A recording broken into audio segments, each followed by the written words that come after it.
A Casinha na Grande Floresta, da Laura Ingalls Wilder. Você já leu esse livro? Nós terminamos ele ontem e vamos fazer uma resenha sobre ele neste vídeo. Olá, tudo bem? Eu sou a Ana Flávia e este é o João Pedro, o meu filho. Este é o nosso canal, seja bem-vindo a ele. Aqui nós conversamos sobre educação domiciliar, planejamento pessoal para otimização da educação domiciliar e conversamos também sobre livros, pois nós amamos livros. E baseamos toda a nossa educação domiciliar principalmente através da oração, pois somos católicos, e também baseamos nossa educação domiciliar nos livros, de literatura principalmente. E no vídeo de hoje nós vamos fazer um bate-papo, uma conversa informal, nada profissional, nada cheio de regras, um pouco seguindo os passos da formação, da construção de uma resenha, mas é mais um bate-papo sobre o livro A Casinha na Grande Floresta, que nós terminamos ontem, né? Então aqui essa edição a gente já mostrou aqui no canal, é do Clubinho Literário, que é um clube de leitura para crianças, da família Badi. E aqui é essa capa, né? Como eu já mostrei aqui pra vocês, tanto nesse vídeo quanto em outros vídeos. Ele foi publicado nessa editora em 2021, a primeira edição dele. E, enfim, então a gente vai conversar. Você gostou desse livro, filho? O que você achou desse livro aqui? Qual foi a sua percepção sobre ele antes de eu fazer as perguntas? Eu acho que eu sei sobre o cervo. Sobre o cervo? Você gostou do cervo no livro? Gostei. Ah, então tá bom. Então, ele é classificado como um livro de literatura, ficção para adolescente. Eu encontrei na internet como ficção para adolescente. E nessa edição aqui nossa, tem 152 páginas. Tá? Algumas ilustrações, deixa eu mostrar pra vocês. Umas ilustrações bem bonitas. Eu consigo ver. Porque eu vou mostrar as ilustrações, né? Como é que eu vou mostrar a ilustração e você ao mesmo tempo? Tem umas ilustrações de página inteira. Ilustrações bem bonitas. Aqui, essa aqui também é bem bonitinha. Tem ilustrações, mas são algumas, não são várias. O texto é mais... o livro é mais escrito mesmo do que ilustração. A autora publicou esse livro em 1932. Ela já tinha 65 anos, a Laura, e ela foi incentivada pela própria filha, chamada Rose, a escrever o livro. Contar uma curiosidade pra você, contar uma coisa que você não sabe. A Laura, que é a personagem principal do livro, você lembra dos personagens? Quais são os personagens? A Laura, a Mary, a Carrie, que é a bebezinha, aí tem a Ma, o Pá, que é a mamãe, o papai, o Jack, quem é o Jack? O cachorro dele. O cachorro deles. Quem mais que tem de personagem no livro? Que você lembra? Tem os tios, as tias, tem os primos, tem bastante tio, não tem? Tem a gata também, você lembra o nome da gata? Pantera? Não, a pantera existiu, aparecia uma pantera na história, mas o nome da gata era outra, era Black Susan. Eu não lembrava disso. Mas você lembra da Black Susan? Que é a gatinha deles? Não. Não lembrava, mas existe, também conta a história, aparece a Black Susan aqui no livro também. Deixa eu contar mais uma curiosidade pra você. A Laura, que é a personagem do livro, a principal, é a autora do livro. Ou seja, a autora do livro tá contando pra gente a infância dela. As histórias que ela ouviu do próprio pai na infância. Então, esse livro, a autora desse livro, a Laura, escreveu esse livro baseado nas histórias que ela ouviu do próprio pai lá na infância. Legal isso, né? Por isso que a personagem principal se chama Laura, porque é ela mesma. Né? Então aqui, ó, Laura Ingalls Wilder, ela nasceu em 1867 numa cabana de troncos, que é descrita como uma casinha na Grande Floresta. E aqui eu tenho um cervo. Aqui tem um cervo, né? Esse aqui é o guia de leitura que vem junto do livro, na edição do Clubinho Literário. Então, as informações que eu tenho, as principais informações, eu tirei desse próprio guia de leitura. E aí aqui, eles nos contam, né, que A Laura Ingalls Wilder se tornou conhecida por uma coleção de livros infantis chamada Little House. É uma coleção formada por 9 livros, a casinha mais outros 8 livros. O próximo, depois da casinha na Grande Floresta, é o livro O Garoto Fazendeiro, que já tem aqui em casa e a gente vai ler depois, não agora. Não vai ser agora, a gente vai ler depois, mas já tem aqui em casa. O Clube Literário já lançou o próximo livro da Laura. E depois desses 2 tem mais 7, totalizando 9 livros na coleção. 9 livros. E a Laura, ela mistura ficção, história e propriamente a autobiografia, como eu estava te contando. Ela conta a própria história dela através desses livros de ficção. Então ela descreve o que viveu em sua infância e juventude enquanto ela desbravava o oeste dos Estados Unidos com a sua família. Legal. Legal, né?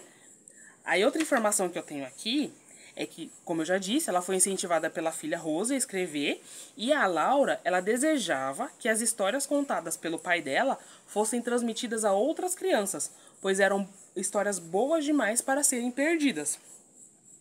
Como eu já disse, A Casinha na Grande Floresta foi publicada em 1932. A Laura já tinha 65 anos, né? Esse livro fez tanto... Essa coleção, na verdade, fez tanto sucesso nos Estados Unidos que ela virou uma série televisiva. Ela foi pra TV. A gente assistiu, não assistiu Os Pioneiros? Aquele filme foi baseado nos livros da Laura. Eu não lembrava disso, não. Não lembrava disso, mas você lembra que a gente assistiu Os Pioneiros? Já. Então. Aquele filme foi baseado no livro da Laura. Você vai chutar o tripé, filho. Muito mais do que uma leitura para simples entretenimento, os livros da Laura atraem pela riqueza, pelo seu conteúdo moral, pelo exemplo sólido de vida em família, por sua riqueza histórica. Tem muitas informações históricas nos livros. No livro, no caso, a gente só leu um, né? Nesse livro a gente aprendeu muita coisa sobre os Estados Unidos. E pela lição de fortaleza diante das adversidades, frente às adversidades. Então, assim, é um livro... Esse é muito rico. Imagina os próximos também quão ricos são, né? O que eu pretendo, a longo prazo, é voltar a ler e tirar as minúcias. A gente fez uma leitura corrida, né, ao longo dos nossos almoços, nas nossas leituras em voz alta, mas ir nas informações de rodapé e estudar as informações que esse livro nos traz, porque tem bastante informação. O Clubinho Literário traz pra gente esse guia de leitura e ajuda com que nós consigamos, nós pais, tirar proveito do livro em 3 vertentes. Na imaginação, no estudo, na criação, na educação da imaginação das crianças, na educação da linguagem e na educação da moral, né? É possível, através dos livros do Clube Literário, tirar ensinamentos para orientar a educação nessas 3 vertentes. E é um romance dividido em 13 capítulos ou 12 capítulos? Deixa eu tirar a dúvida aqui. Se você prestar atenção no que eu estou falando, você vai conseguir me ajudar. Em 13 capítulos. 13 capítulos. Um romance dividido em 13 capítulos. Não sei se eu posso dizer romance dividido em 13 capítulos, né? É um romance porque é escrito em prosa, mas os capítulos são um pouco soltos, eles não têm conexão entre eles. Não tem um capítulo não depende muito um do outro. Lógico que para entender toda a história da Casinha da Grande Floresta, você precisa ler na sequência. Tem uma ligação, que eu já vou falar qual é a ligação entre esses capítulos, mas o que eu quero dizer é que um capítulo não termina num clímax a ponto de depender ler o próximo para entender. O capítulo tem começo, meio e fim, é isso que eu quero dizer, o próprio capítulo. Então não sei dizer se eu posso chamar isso de romance dividido em capítulos, eu não tenho esse conhecimento. Mas para poder ficar mais claro. Então na questão da educação da imaginação, o que me chamou mais atenção, não sei se você percebeu isso, filho, foi que tem a passagem das estações do ano. Verão, primavera, verão, outono e inverno. Então os capítulos são divididos de forma que você consegue compreender em que estação do ano está se passando aquela cena. Tem a descrição e isso é outono, isso é inverno. Você percebeu isso? Ou você só está fazendo gracinha do vídeo? Você percebeu que tem essa passagem de tempo? Tem momentos em que elas brincavam fora de casa, porque era verão, podia brincar. E tinha momentos que elas não podiam brincar fora de casa porque era inverno, tava com gelo, as folhas estavam congeladas. Você percebeu isso no livro? Percebi. Percebeu? E na questão da linguagem, da educação da linguagem, é a questão de que para você poder narrar, que é o elemento da linguagem, poder falar sobre as coisas, você precisa observar. E a Laura, enquanto tanto a personagem do livro quanto a própria autora, observou muito a infância dela, observou muitas coisas ao redor dela para inclusive poder narrar sobre a infância dela. Mas a personagem Laura do livro também conta as coisas que estão acontecendo. Ela ouve as histórias do pai e depois repete, ou ela fica refletindo sobre aquela história. Então ela observa a própria mamãe fazendo as coisas e narra. Não narra na história, né? O narrador é em terceira pessoa. Não é a Laura narrando. Mas as falas da personagem, quando ela narra algum episódio, são feitas, essas narrações são feitas depois dela ter observado o que aconteceu. E na questão da educação da moral, o que a gente consegue tirar do livro é um aprendizado sobre a hierarquia familiar. Existe uma hierarquia familiar, exemplos de virtudes. Essa questão de exemplos de virtude, filho, não sei se você percebeu isso. Eu não percebi isso, não. Não percebeu isso? Eu vou te falar uma coisa que me chamou muito a atenção.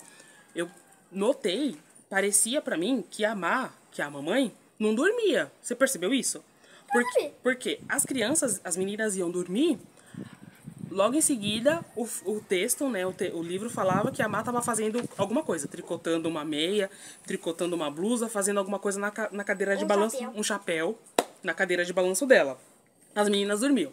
Aí quando as meninas acordavam, a mamãe, já estava o quê? Cozinhando alguma coisa, fazendo alguma coisa. Eu tive a impressão de que essa mulher não dormia, porque ela estava sempre trabalhando.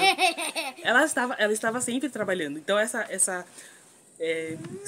parte se comunicou muito comigo, porque eu sou a mãe, né, em questão. E você dorme com o papai. Eu durmo.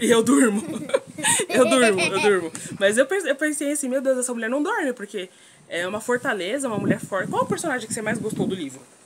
Eu gostei do cervo. Ah, você gostou do cervo? Mas o cervo não falou no livro.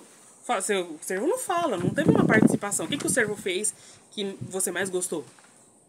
Eu gostei mais do coelho. Do coelho? Mas o coelho também não apareceu muito na história. Qual personagem que fez alguma coisa que te encantou? O urso? Por que o urso te encantou? Por que você não disse que o urso tinha achado lagartos? O urso achou largato. Você gostou dessa cena, então? Sim. Que ele achou um largato dentro de um tronco de árvore pra comer, não foi isso? Aí você gostou dessa cena? Sim. E mais algum personagem que você gostou? Parece que eu gostei do urso e o cervo. O urso e o cervo, só? Sim. Você não gostou do pá? Gostei, quá. Do pá que matava os ursos, inclusive. E matava o cervo também. Sim. Não. O cervo ia viver na floresta o tempo todo. Não, mas aí quando o pá tinha que pegar alimento pra casa, ele matava o cervo, não matava? Sim, mas se ele pegasse a espingarda e atirasse no urso, seria uma carne de urso. Seria uma carne de urso, exatamente. Você não gostou da mamãe? Claro. Gostou dela? E da Mary? A Mary apareceu também várias vezes na história. Você não gostou dela? Claro. Gostou? O que você gostou dela? Você lembra alguma cena que ela apareceu que foi interessante? Não lembro agora, né? Uma cena também que me chamou muita atenção foi o primo da Mary e da Laura. Era um primo mais velho. Ele foi ajudar o pai da Laura e o pai dele a recolher trigo. Foi trigo? Foi fazer alguma coisa na lavoura. E ele, ao invés de ajudar, mais atrapalhava o tio e o pai. E ele começou a fazer pequenas mentiras. Você lembra dessa cena? Pequenas mentiras dizendo que estava sendo atacado por um urso. Aí o pai e o tio largavam tudo que estavam fazendo para ir socorrer a criança. E era mentira. E ele fez isso várias vezes, tirando chacota do tio e do pai. E num determinado momento, mais pra frente, ele começou a gritar, pedir socorro e se balançava todo. Parecia que estava dançando. Só que nesse momento, o pai dele e o próprio tio, que é o pai da Laura, não acreditaram mais nele. Disseram, ele deve estar fazendo chacota da nossa cara novamente. E não foram lá socorrer ele. E na verdade, nesse momento, quando ele realmente precisava do pai e do tio, ele estava sendo atacado por vespas. Vespas? Lembra dessa cena?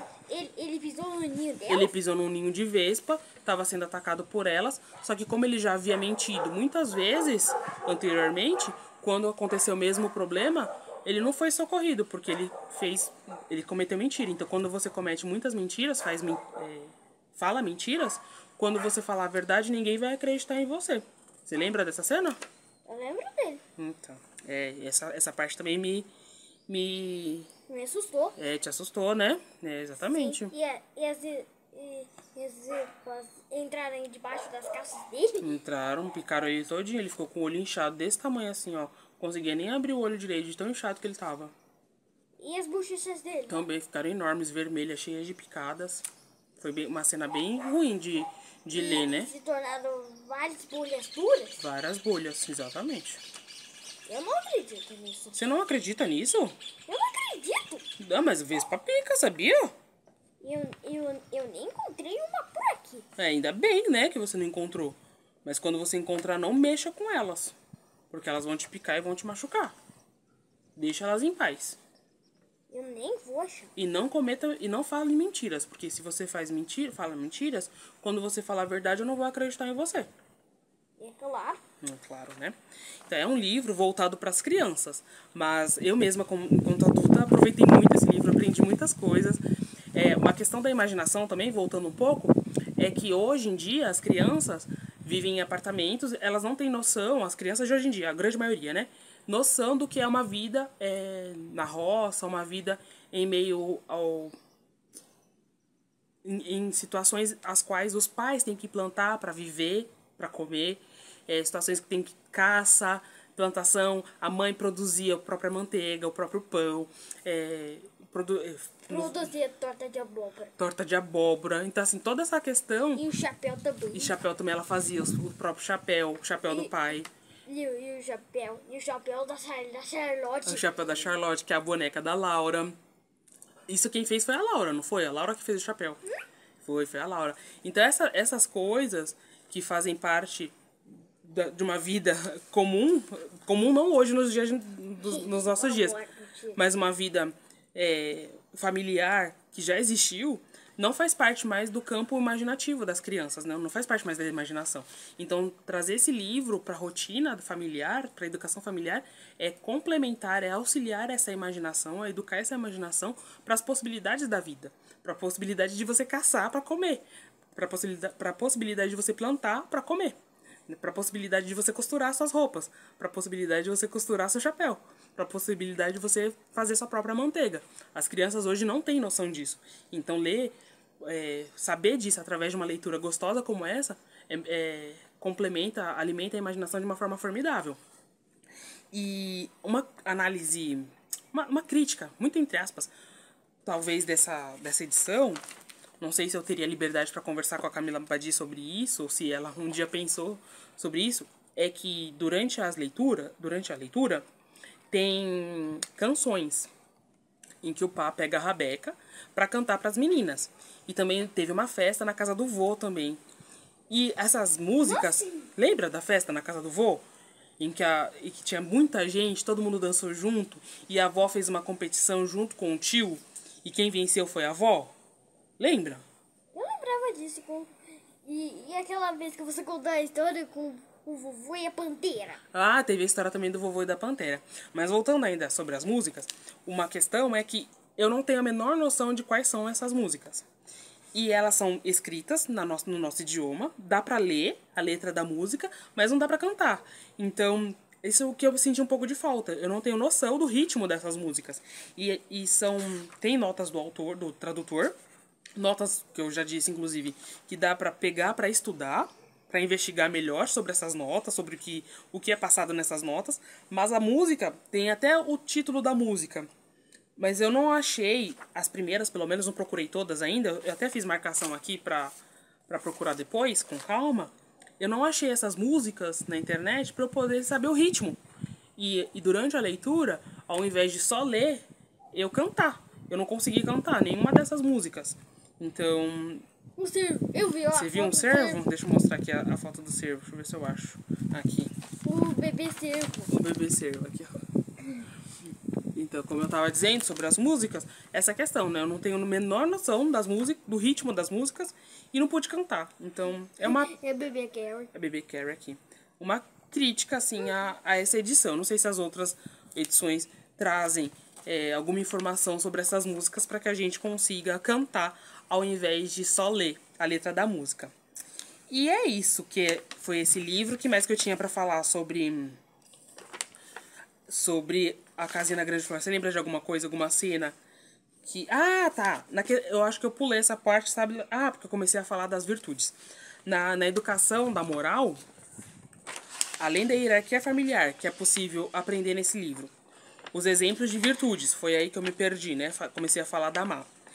Dá para aprender também sobre bons exemplos da mediação para o aprendizado. Existem outras famílias, existem outras pessoas, além do pai e da mãe, nesse contexto familiar, que fazem mediação no aprendizado das crianças. E aqui, nesse livro, dá para perceber o quanto é importante essa mediação e até que ponto essa mediação é saudável.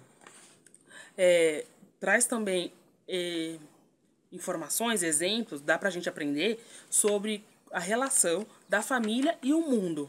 O quanto nós temos que proteger nossa família para que nossas crianças consigam viver no mundo, mas sem pertencer ao mundo. E a outra coisa também que dá para aprender em questão de educação da moral é a lealdade, que a lealdade gera fortaleza diante de situações difíceis que todas as famílias enfrentam, e essa família também não é diferente, enfrentou dificuldades. O quanto a lealdade entre si, entre os elementos da família, a lealdade entre eles, faz com que essa família seja forte diante das adversidades, né? Seja forte diante das circunstâncias da vida. E...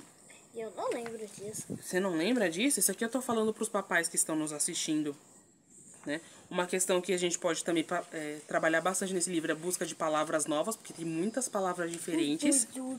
Dois ursos. Bastante palavras novas, então para crianças que já estão alfabetizadas é bom trabalhar, vamos pesquisar essa palavra no dicionário para saber o que significa, é um bom trabalho, é um bom material de apoio para isso. Essa questão de descrever as situações para desenvolver a linguagem é algo que a gente vai fazer mais pra frente. Agora tá um pouco truncado, mas a gente vai melhorando isso. E é isso. Aí a questão da educação da moral, o que pode ser feito é trazer para a realidade da própria família. Ah, filho, o que aqui em casa só a mamãe faz? Você lembra de alguma situação em que são obrigações só minha? O que só eu faço? Você faz comida. Eu faço comida. E o que você faz? Quais são as suas obrigações? Arrumar a cama. Arrumar sua cama. Isso, muito bem. Cuidar do Fred. Cuidar do Fred, que é o seu gato. Muito bem. Resolver os cachorros. Resolver os cachorros. O que você resolve dos cachorros? O que você faz pelos cachorros? Comida e água deles. Comida e água deles. E o que mais que você faz? Eu rezo. Você reza. Muito bem, é uma obrigação sua também.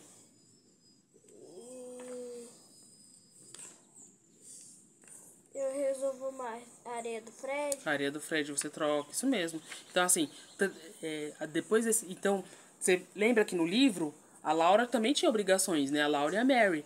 O pai tinha obrigações dele, a Má tinha obrigações dele. Então, através do livro, dá pra também fazer paralelo com a própria família de que... Peraí, eu ainda não terminei de falar. Ainda não terminou de falar? Então termina de falar.